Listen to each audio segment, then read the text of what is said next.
Donald Trump is now backing Mitt Romney for the Republican presidential nomination. You saw that live here on CNN just a little while ago. He made the endorsement in Las Vegas, and he's joining us now live right here in the Situation Room. Donald Trump, thanks very much for coming in. Absolutely, Wolf. I got to tell you, I was a little surprised that you endorsed Mitt Romney because over these past several months, not everything you always said about him was positive. I'll play a clip of what you told our own Candy Crowley back in April. Mitt Romney is a basically small business guy, if you really think about it. He was a hedge fund. He was a fund guy. He walked away with some money from a very good company that he didn't create. He worked there. He didn't create. And, he did create companies. Well, but look, he would buy companies, he'd close companies, he'd get rid of jobs, okay? All right, so what happened between April and now? Well, first of all, it is political talk, and second of all, he has done a great job, and, you know, I've done a good job, and I've created a big company, and he's done a really good job and put a lot of people to work.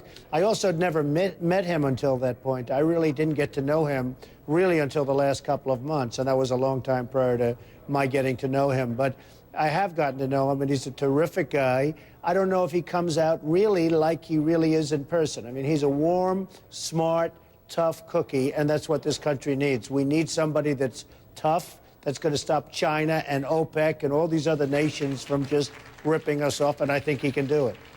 And this notion that when he was running Bain Capital and having all these firms, that was a lot of outsourcing, going to China and other companies, that's not a big deal anymore?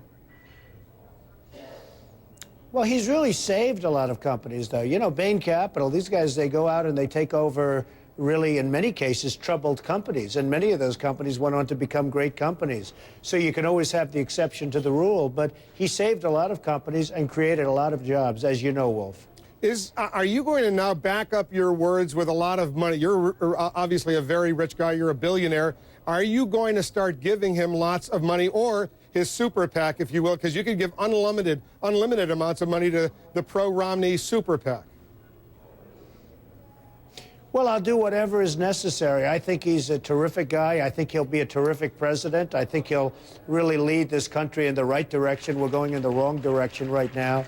The chief of the CBO just came out, as you know, and he said that unemployment is going to be at 9.2% next year, which was shocking, and that our growth is going to be reduced to 1% if we're lucky. So, you know, when I see what's going on with this country, and then I see all of what's happening with OPEC and China and many other countries, how they're taking advantage of us, I will do whatever is necessary to get him elected. I asked the question because you're in Vegas.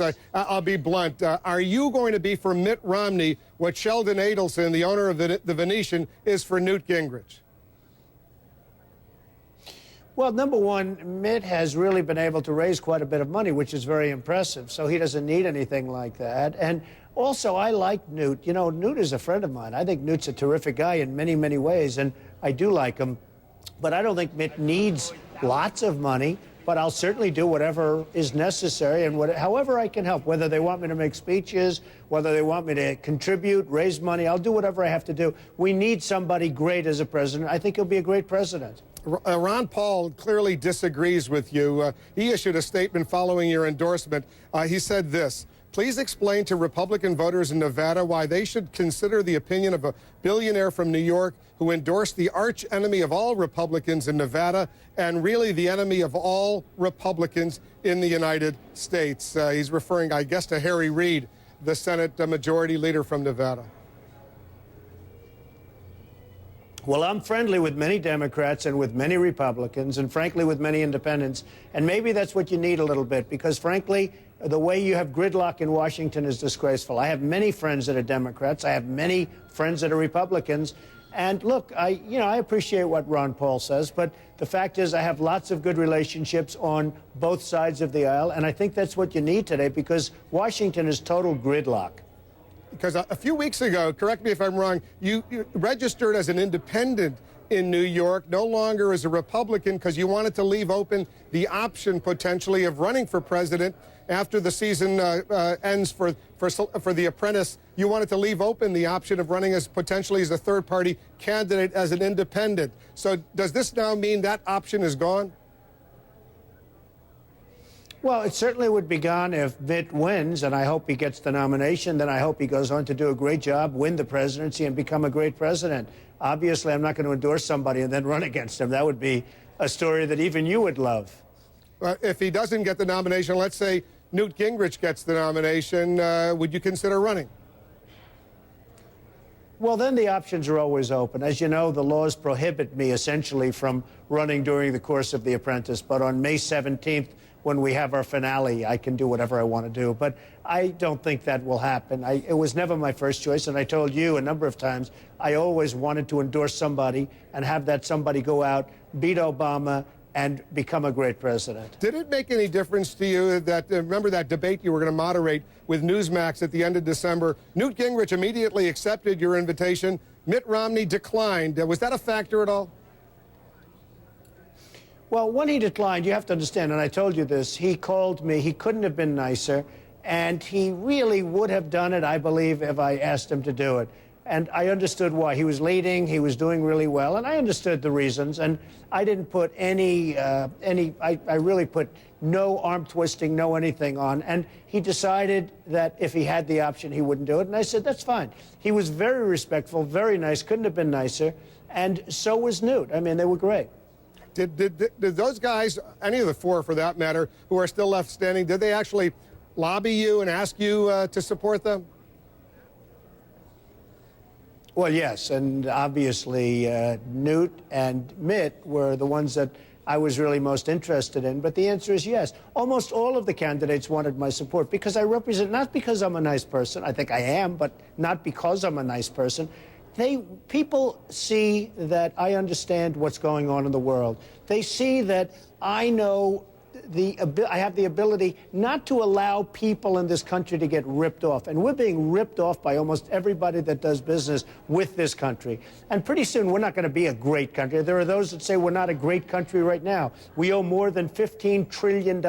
We're in debt. We borrow from China. In 3 or 4 years, China is going to be a greater economic power than us because of what's happening. So people realize that I understand that, and I carry a lot of votes because of really simply people that are tired of being ripped off. And that's what's happening to this country. We are being ripped off. Did you give Newt Gingrich a call today to give him a heads up on your decision? I actually called him twice last night. I left a message. I hope it was the right number. I like him a lot. He's a friend of mine. I like him a lot. You know, you're a controversial, you know better than most. You're a controversial guy. Back in April, May, there was a poll that came out, a CNN ORC poll. Opinion of Donald Trump, favorable 31%, unfavorable 64%, 5% unsure. So here's the question. Is this going to help Mitt Romney, your endorsement, or hurt Mitt Romney? Well, I guess it's going to help because everybody wants it. But more importantly, when I was thinking about running prior to leaving, if you look at Meet the Press, they did a poll, and I was #1 in the polls the day before I decided to go and do The Apprentice, which unfortunately took me out of this because I actually enjoyed it. I was leading in all the polls. A recent poll came out of which independent would you most like to see run, and I was #1, easily #1 in that one. So, you know, you can quote all the polls you want, but the polls that matter are those two polls. And most importantly, when I was running, I was #1 when I left, the day before I left. Check out Meet the Press, your favorite show. All right. Well, my favorite show is The Situation Room, but that's another story. Let's talk about some controversial comments he made here on CNN yesterday. I'll play the clip. He told Soledad O'Brien this. It's caused some controversy, as you well know. Listen to this. I'm in this race because I care about Americans. I'm not concerned about the very poor. We have a safety net there. If it needs a repair, I'll fix it.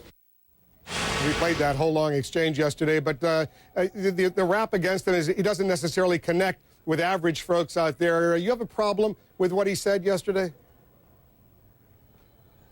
Well, I think it was very unfair reporting, actually, because he said, I have a safety net and I'll fix it if, you know, necessary. And I thought that was, you know, I mean, there are many people that don't understand what the press is talking about. I'm pretty good at English. I always did very nicely in English. And if you let that sentence run on a little bit, as you did, some people don't let it run on. You actually did. There was certainly nothing. It could have been said a little bit differently, I guess. Everything could be said differently. But he talked about a safety net, and he talked about fixing it if he had to. because it comes on the heels of some other comments when taken out of context would be like a, a sort of a reel for the Democrats going into November. I like to fire people who don't provide services. You like to fire people, as we all know, as well, from time to time. So you've like seen firing people. Go ahead. Sure. But, the firing was very unfair, too, because if you let that sentence run on, he was talking about insurance companies. He was talking about insurance companies.